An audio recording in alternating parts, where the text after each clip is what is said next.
Hello student, good morning to all of you. Welcome to your Dream Point classes. So student, today we have to learn the poem chapter 7, The Tree. आपके ये first flight के book से poetry pores से जो chapter number 7 है poem the trees, तो आज हम इस चैप्टर के बारे में बात करने वाले हैं कि जो द ट्रीज पोयम है ये हमें क्या संदेश देना चाहता है और ये हमें इस कहानी के माध्यम से कवि और जो हैं कवि कावित्री हमें क्या बताना चाहती हैं। तो सबसे पहले हम बात करते हैं इस चैप्टर के जो ऑथर हैं वो है एड्रेनी रिच। ओके, कौन है? एड्रेनी रिच, जिनका जन्म 16 मई 1929 को हुआ था और इनका देहांत 27 मार्च 2012 में हुआ था। ये जो है एक अमेरिकन पोइट थे। ठीक है, तो ये क्वेश्चंस जो है बोर्ड में पूछे भी जा सकते हैं कि जो चैप्टर 7 का जो पोएम है द ट्री, इसके पोएट्री कौन है, ये रहने वाले कहाँ के हैं? तो पोएट्री जो है एड्रेनी रिच हैं और ये रहने वाले हैं अमेरिकन पोएट हैं, यानी कि अमेरिका के रहने वाले हैं। तो हम देखते हैं कि इस चैप्टर में कहा क्या जा रहा है, ये हमें समझाना क्या चाहते हैं। ठीक, तो हम स्टार्ट करते हैं। चैप्टर में पहला स्टेंजा क्या कहा जा रहा है इस पोएम में? The trees inside are moving out into the forest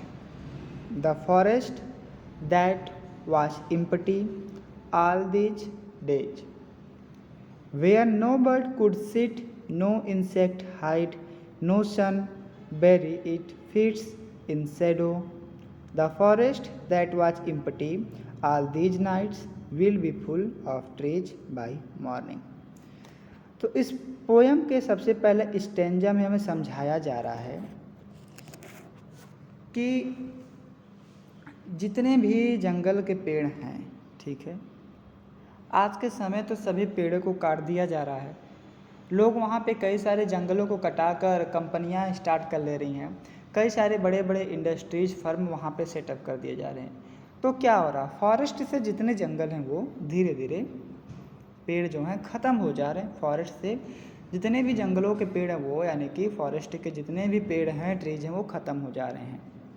ठीक, तो कहते हैं कि जो पेड़ अंदर की तरफ है, क्या है? जो पेड़ अंदर की तरफ है, ठीक, वे धीरे धीरे बाहर जंगलों की ओर आ रहे हैं, बाहर वो जंगलों की ओर खिसक रहे हैं। देखिए क्या है, द ट्रीज इनसाइड, यानी कि जो अंदर हैं, moving out into the forest, वो धीरे धीरे बाहर की तरफ आ रहे हैं। The forest that so empty all this day, कुछ समय जो जंगल इम्पटी पूरे ख़त्म थे, जहाँ पर किसी भी प्रकार का कोई पक्षी नहीं बैठ सकते थे, बैठते नहीं थे, कोई भी प्रकार के इंसेक्ट वहाँ पे हाइड नहीं हो पा रहे थे, यानी कि छिप नहीं पा रहे थे। No sun bury its feet in shadow, जो सूर्य की किरणें हैं वहाँ उस जंगलों तक जो पहुँच नहीं पा रहे थे, अपनी जंगलों में अपने रोशनी के साथ साथ किसी भी प्रतिबिंब, किसी भी परछाइयों को वहाँ पे जो नहीं कर पा रहे थे, वो सभी क्या हैं?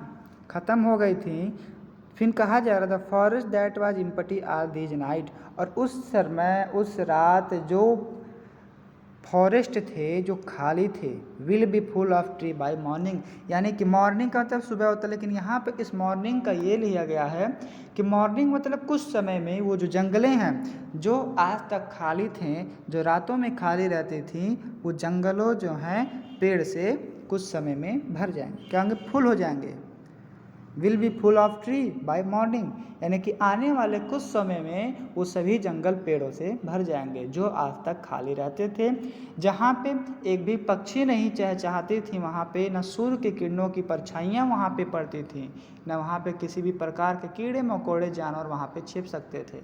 तो ये सभी जो हैं क्योंकि जब जंगल को काट दिया जाएगा तो वहाँ पे किसी भी प्रकार के कोई भी पक्षियाँ नहीं रहेंगी और ना ही किसी भी प्रकार के कोई जानवर वहाँ पे हाइड हो सकते हैं, और ना ही वहाँ पे जो भी सूर्य की रोशनी पड़ेगी उसका किसी भी परछाइयाँ बन सकेगा। तो कवि कावित्री जो है इसमें यही कहते हैं, जो पोएट हैं वो यही चीज़ इसमें बताते हैं। और इस पोयम के में ये भी इमेजिन किया गया है एक महिलाओं के प्रति भी। अब महिलाओं के प्रति बताने का संदेश क्या है कि जो महिलाओं की आज़ादी है, यानी कि घरों के जो बहू बेटियों की जो आज़ादी है वो एक कमरे में बंद है, ठीक है। वो अपने आज़ादी को सही तरीके से नहीं जीवित रख पा रही हैं। वो अपने जो पड़ाव है वो आगे नहीं कर पा रही हैं। उनकी जो भी बातें हैं कोई सुन नहीं पा रहा। क्यों? क्योंकि वो एक कमरे में बंद है। तो उनकी आवाज़ें जो आज तक बंद थी, आने वाले समय में उनका भी एक सुनवाई होगा, वो चीज़ बताया जा रहा है इसमें, ठीक है। लेकिन उसे हम आपको चैप्टर के लास्ट में बताएंगे। पहले हम इसके सभी पोयम को जो है अच्छे से समझेंगे, ठीक है। फिर नेक्स्ट स्टैंजा में क्या कहा जा रहा है? All night the roots work to disengage themselves from the crack in the veranda floor. The leaves strain toward the glass, small twigs stiff with exertion, long cramped boughs shuffling under the roof, like newly discharged patient, half dazed, moving to the cleaning door. Next stanza में क्या कहा जा रहा है? सारी रात जो बरामदे में पड़े फर्श थे, यानी कि जो पेड़ एक घर में था, यानी कि एक रूम के अंदर जो था, ठीक, वो पेड़ क्या करें? धीरे धीरे अपने रूट को फर्श के ओर ले जा रहे हैं और वो फर्श में क्या करें? दरारें बना रहे हैं। यानी कि उनके जो रूट है, उनकी जो जड़ है, वो भी ज़मीन से बाहर निकल कर आज़ादी चाहती हैं। वो भी एक बंद कमरे से बाहर मुक्त होना चाहती हैं, ठीक है। देखिए, जो रूट्स उसके जो हैं जड़ें, वो रात में क्या काम कर रही हैं? वो मेहनत कर रही हैं, कोशिश कर रही हैं कि स्वयं को क्या करें? आज़ाद करें। वरंडा फ्लोर से, यानी कि जो फर्श है वहाँ पे, उसे वो क्या करते हैं? क्रैक कर देती हैं, यानी कि उसमें दरारें वो दे देती हैं। The leaves strain toward the glass, small twig stiff with exertion. जो लीफ है वो स्टेन करती हैं कहाँ पे? ग्लास के, और वो फोर्स देती हैं, यानी कि वो भी खिड़कियों से क्या करना चाहती हैं? मुक्त होना चाहती हैं।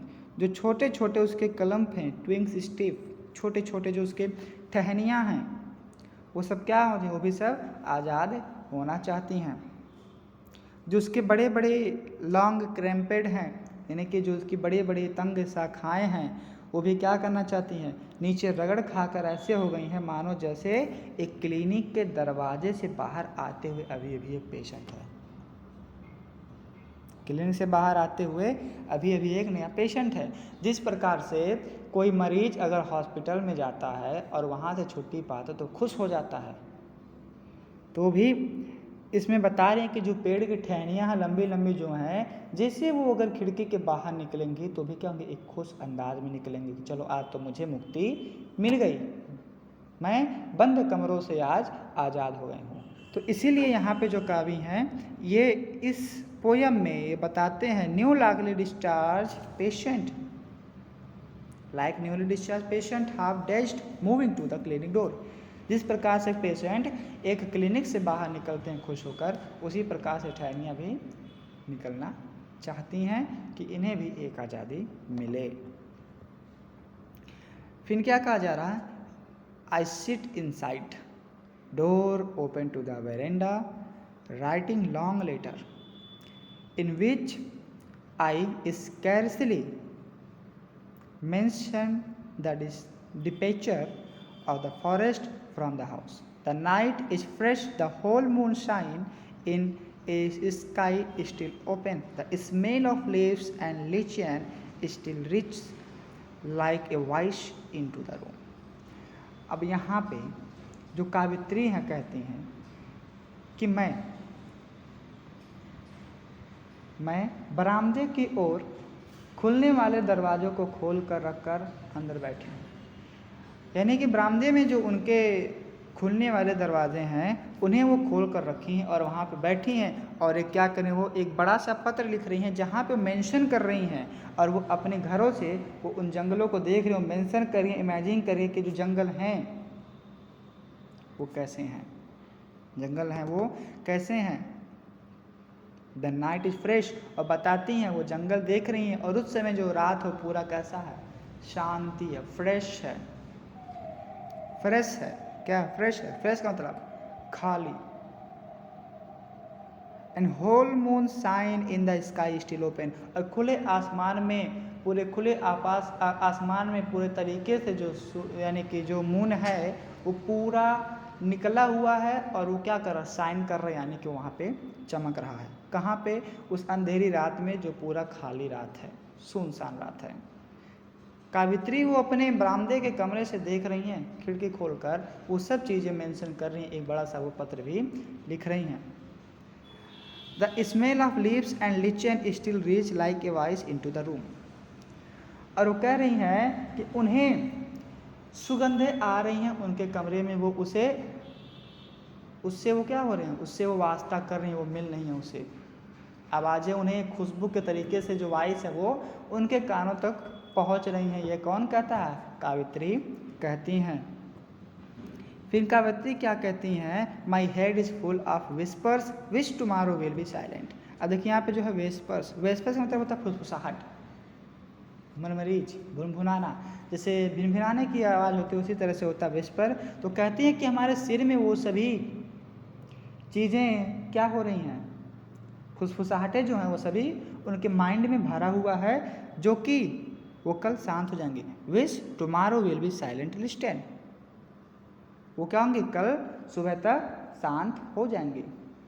और कहते हैं लिसन, सुनो, द ग्लास इज ब्रेकिंग, जो शीशा था क्या हुआ, टूट रहा है। The tree are stumbling forward into the night, और रात में जो पेड़ लड़खड़ाते हुए आगे आ रहे हैं, रात में जो पेड़ हो क्या है, लड़खड़ाते हुए आगे आ रहे हैं, यानी कि वो क्या हो रहे हैं, धीरे धीरे वो आज़ाद हो रही हैं। Wind rush to meet them, और जो हवा हैं वो उनसे मिलने तेजी से चली आ रही हैं। The moon is broken like mirror, और वो जो मून को देख रही हैं ऐसा लग रहा है कि जैसे वो शीशे के जैसे वो भी ब्रोक हो गया है, टूट गया हो, वो टूटकर बिखर हो गया हो। ऐसा क्यों कहती हैं, its piece flash now in the crown of the tallest oak, और टेलेस्ट ओक का मतलब क्या होता है, बालूत के पेड़, क्या होता है, तो बालूत का पेड़ जो होता है ये ऐसे पेड़ होते हैं जिसके अंदर केवल टहनियाँ होती हैं, जिसमें केवल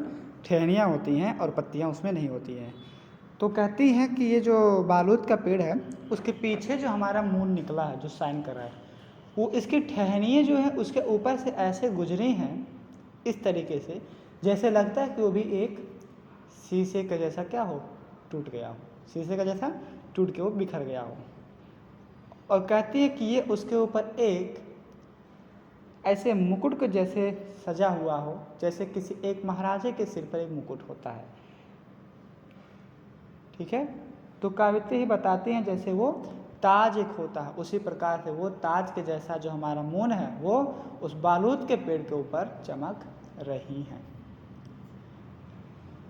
और ये जो दूसरा चीज़ें बताती हैं जो महिलाओं के प्रति बताती हैं, वो कहती हैं कि जो आज के समय जो महिलाएं हैं वो एक कमरे में बंद होती हैं, ठीक है, वो भी आज़ादी चाहती हैं लेकिन वो आज़ादी नहीं मिल पाता है। तो उनसे कहा जा रहा है कि आने वाले समय में वो भी कुछ कदम आगे बढ़ाएंगी और उन्हें भी मुक्ति मिलेगा, वो भी एक बंद कमरे से उन्हें भी आज़ादी मिलेगी, और वो भी एक उनके भी सिर पर ये जो मून है आने वाले समय वो भी एक ताज बनकर चमकेगा, यानी कि वो भी एक तरीके से ताज बनकर चमकेंगी।